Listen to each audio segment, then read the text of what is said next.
Dieu éternel à l'intérieur du vivant. Qu'est-ce que c'est que cette phrase? Alors là, tu te demandes certainement, alors écoute bien la vidéo jusqu'à la fin, je vais t'expliquer d'où vient cette phrase et quel type de réponse ça peut être à toutes les questions qu'on se pose, du style d'où je viens, où cours-je, dans quelle étagère, etc. Tu vois le genre. Mais souvent on se pose des questions, quelle est ma mission de vie, etc. Eh ben, Dieu éternel à l'intérieur du vivant, c'est la résultante d'un codage ADN qui a été découvert il n'y a pas longtemps. Comment ils ont trouvé ça? C'est très simple. Enfin, très simple. Pour le néophyte, pas trop, mais je t'explique d'une manière très simple. Si on prend la masse atomique des principaux éléments de l'ADN, on obtient, CHNO, on obtient un chiffre. Si ce chiffre-là, on le décode à travers la gématrie étant la combinaison des chiffres et des lettres, qui est très utilisée en cryptage par exemple, et qu'on utilise des langages comme l'araméen et l'hébreu, on obtient une phrase. Et cette phrase, c'est celle-là. Dieu éternel à l'intérieur du vivant.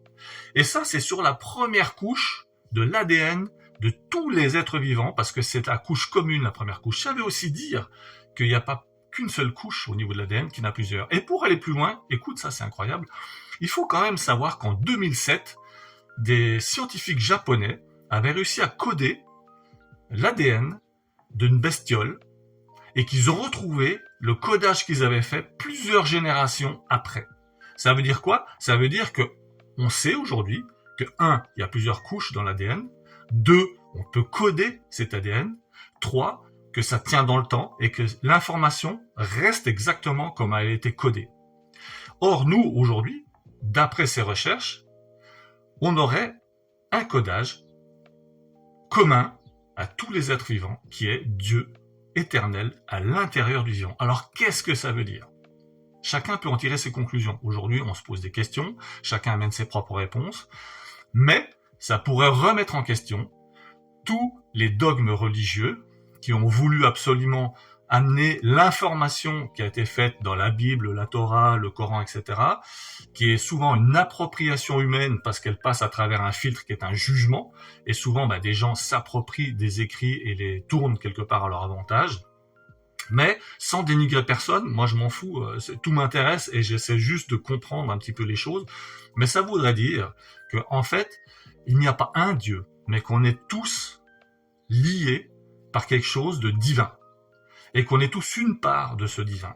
Et c'est ce que je dis à travers mes vidéos aussi, quand je parle de cette matrice, pour moi, on vient de cette matrice, cette intelligence universelle, et on y retournera après la mort n'étant qu'un passage, comme on a eu la naissance n'est qu'un passage, la mort n'est qu'un passage dans cette incarnation-là. Chacun ses croyances. Mais voilà, juste pour te dire, ce que je trouve hyper intéressant dans ces recherches, c'est que ça ouvre des perspectives à travers plein de choses. Et ça, c'est que on prend l'ADN comme un oignon, on vient d'enlever une couche, quoi. Mais il y en a plein d'autres dessous. Donc, va savoir ce qu'on va trouver comme autre information, mais c'est quand même énorme. Et, alors tu vas me dire, ouais, mais ça, c'est un coup de bol, il n'y a rien de scientifique. Pas si sûr. Quelles sont les probabilités de tomber sur un décryptage et un encodage qui permet de trouver cette phrase-là? Eh bien, je te le donne en 1000, c'est bien plus que 1000.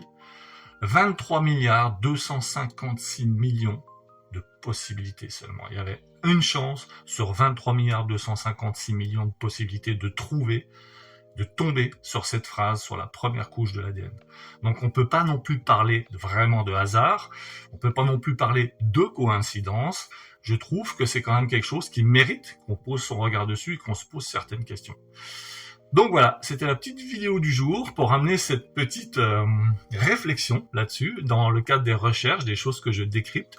Chacun en tire son avis, chacun ses croyances. Moi, il n'y a pas de croyance. Je prends l'information comme elle est là, je te la retranscris comme je l'ai absorbée, avec mon propre filtre à l'intérieur, forcément, puisque je suis aussi un être humain. Mais c'est très intéressant de voir comment les choses commencent à évoluer. Et j'ai découvert d'autres choses, mais c'est des recherches qui m'ont pris un peu de temps. J'arrive au bout d'un certain nombre de choses et qui vont pouvoir, je vais pouvoir t'amener ça à travers des prochaines vidéos sur justement ce côté divin, et tu vas voir que c'est incroyable et que on est beaucoup plus que ce qu'on pense. On nous a vraiment restreint et le potentiel, il est vraiment infini. Donc on se retrouve bientôt pour de nouvelles aventures. En attendant, je te remercie de liker, de commenter, de partager et surtout abonne-toi pour ne rien louper. Et pour moi c'est important, pour toi c'est rien, mais tous les petits abonnements qu'il peut y avoir, ça permet à mon travail d'être mis un peu plus haut des fois dans l'algorithme des réseaux sociaux et ça facilite l'accès de ce type d'informations à ceux qui en ont envie, voire qui en ont besoin. Donc je te remercie du fond du cœur de me suivre et de faire ça, liker, partager et abonne-toi. Je te remercie, à bientôt.